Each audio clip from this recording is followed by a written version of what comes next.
Y bueno, la idea, como en el partido contra Colombia, es desde el inicio tratar de tener un equilibrio en defensa y en ataque, recuperar la pelota cuando la tiene el rival, hacer un gasto para eso y después inmediatamente tratar de ponerla adelante, o sea, acercarnos al área.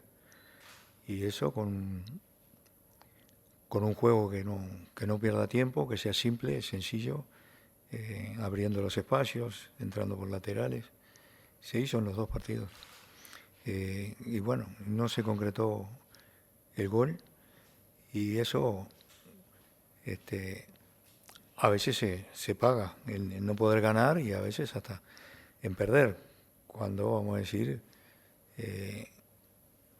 el descenso de esa forma de jugar eh, por el paso del tiempo y porque entra un poco de desazón cuando hay tanta posibilidad de gol y no se convierte.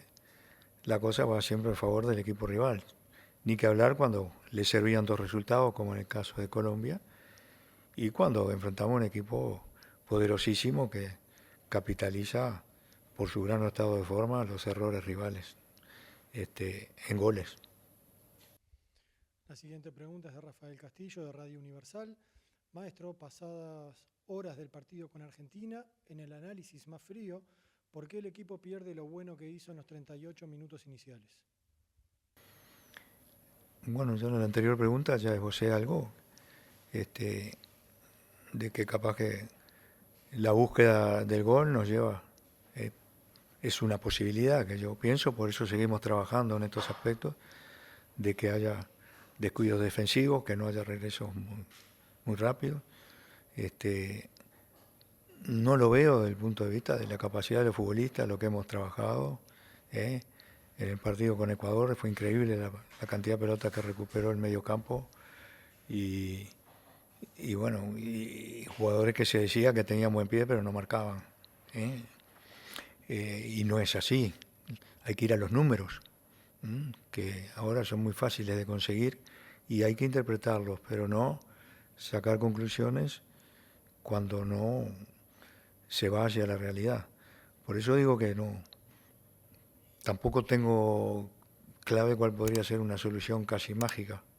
Es que vamos a seguir intentando, este, desde los primeros minutos, este, tratar de atacar y, y tratar de controlar.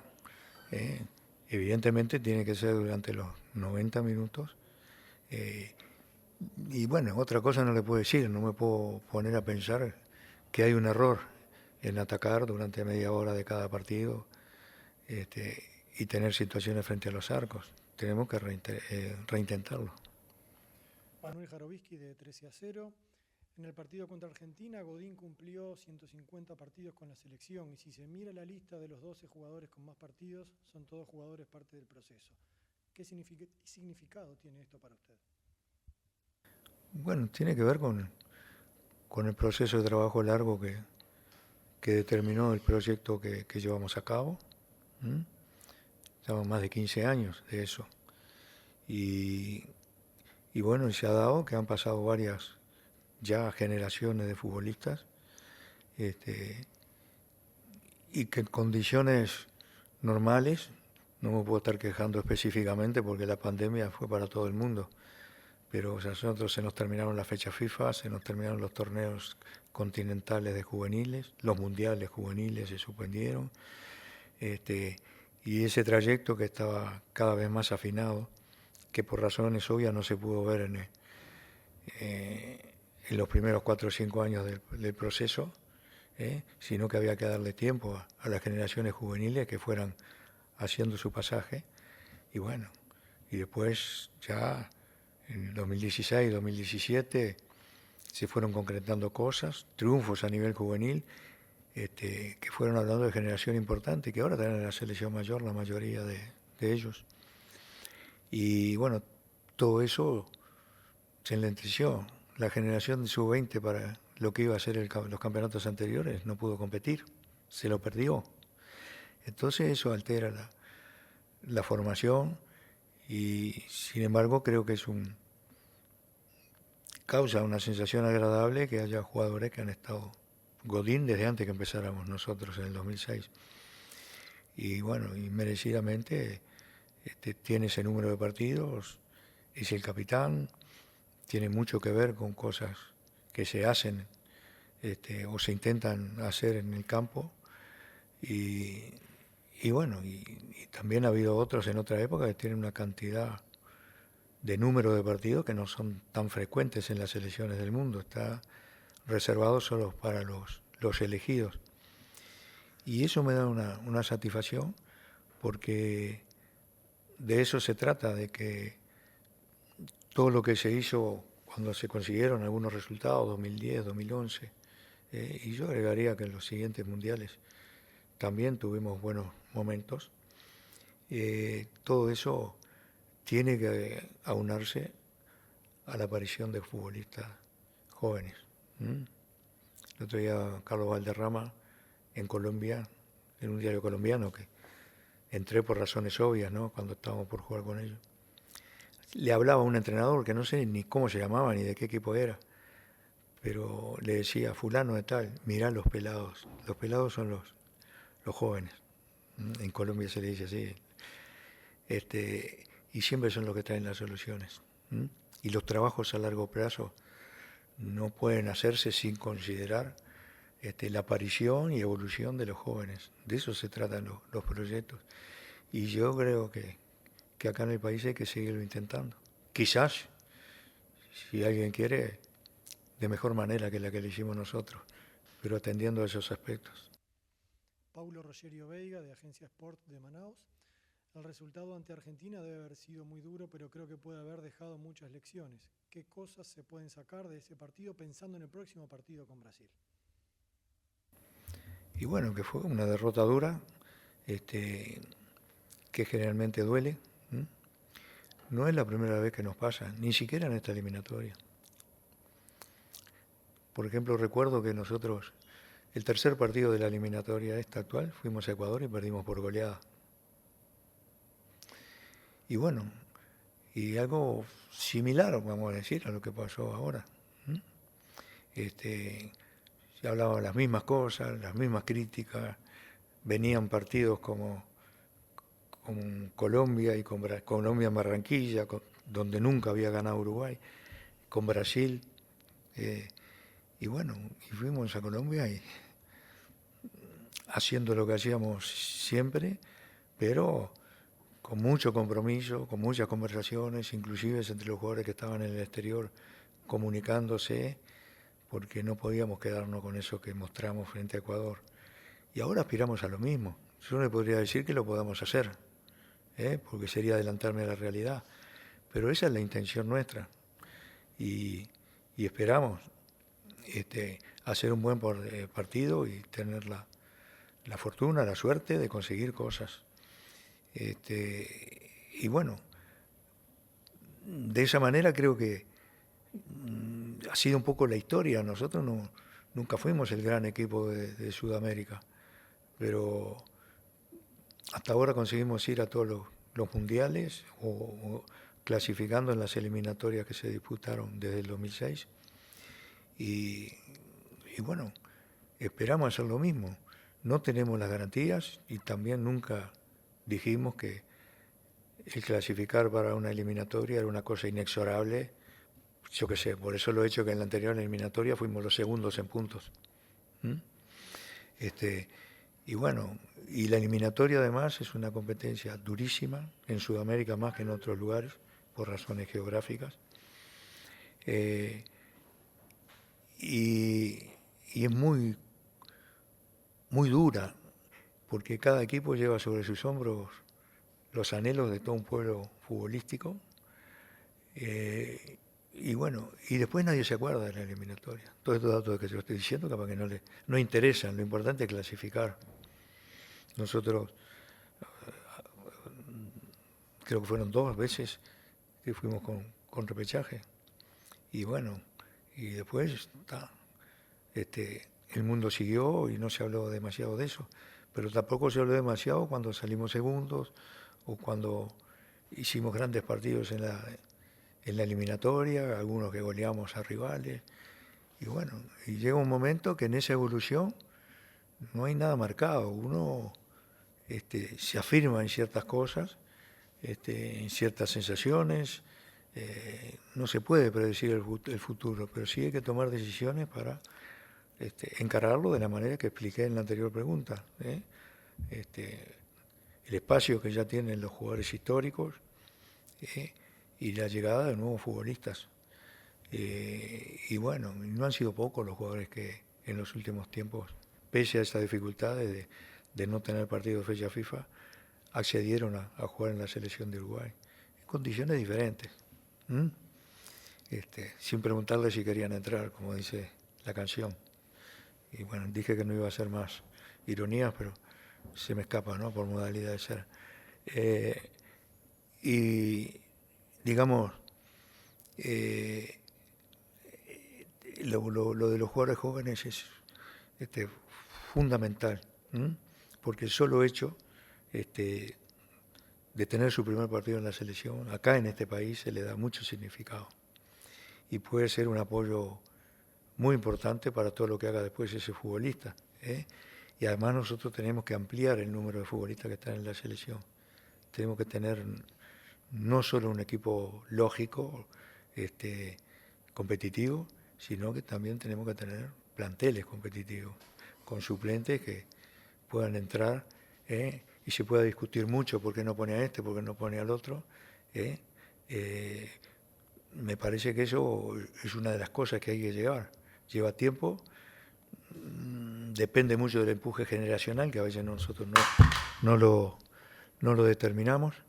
Y bueno, veremos qué es lo que sucede. Ya nosotros estamos al final de un trayecto en este sentido, pero tenemos toda la ilusión en lo personal de que esto continúe. La siguiente pregunta es de Guillermo Lorenzotti de Radio Oriental. Hola maestro, a la hora de planificar los partidos contra Argentina y Brasil, ¿considera que limitar al rival es la mejor opción, aunque se resigne poderío ofensivo? Yo lo que no entiendo, ¿qué poderío ofensivo desapareció en la primera media hora del partido con Colombia y en el partido con Argentina? Son las dos fases que hay. Capaz que hay gente que piensa que hay que atacar con 10 jugadores y después cuando el rival tiene la pelota sentarse en una silla. Y no es así. Y a veces hay que enfrentar equipos muy poderosos, que no me voy a poner a explicar las causas de por qué somos poderosos, pero que tienen grandes jugadores, que tienen otras posibilidades, otra cantidad de población y todas esas cosas. Y hay que limitarlos. Limitarlo quiere decir marcar, defender. Y bueno, yo la verdad que no quiero hacer juicio de valor sobre las preguntas, pero yo tengo mis posturas. No me pregunten más de eso porque no me van a sacar otra cosa. Siempre voy a seguir así, por lo menos en el poco tiempo que ya me queda. Y lo poco que pude haber hecho en el fútbol, lo hice con bases teóricas muy importantes, jugando al fútbol primero, siendo entrenador después, estudiando, atendiendo lo que hacen los grandes entrenadores y viendo qué cosas de todo eso nosotros podemos aplicar. Entonces eso de ponerme la etiqueta que soy un limitador del rival es tendencioso. Sergio Farto de Derechos Exclusivos. Maestro, ¿cuál es el estado de forma de Martín Cáceres? Está en buenas condiciones. Yo el otro día vi el penúltimo partido que jugó en el Cagliari, jugó como con 3 defensores, como uno de los defensas centrales, y bueno, se le vio bien, está bien. Después de un tiempo que nos preocupó porque no tenía equipo, no competía, pero es un jugador de muchas condiciones físicas y tiene esa particularidad que se pone en forma rápidamente. Santiago Carbone de Agencia F. ¿Qué le ha faltado a Uruguay para poder vencer a Brasil durante su ciclo, teniendo en cuenta que se obtuvieron victorias contra varias selecciones de renombre y a esta nunca se le pudo ganar? Sí, tampoco tenemos buenos números contra Argentina. Y bueno, yo qué sé, no vi tanta crítica, por ejemplo, o mejor dicho, no se compara con otras épocas, que yo lo viví hasta de niño y después cuando empecé a recorrer esto del fútbol. Por ejemplo, que íbamos a los mundiales, a los que íbamos, y no metíamos goles. ¿Mm? Ganamos un partido en no sé cuántos años en los mundiales. ¿Mm? Y acá hubo partidos, más allá de lo de Brasil, que qué más quisiera yo que hacerlo. ¿Mm? Y bueno, no sé, yo qué sé, otros entrenadores pueden haber estado en partido que se le ganó a Brasil o se le empató, y bueno, yo lo felicito.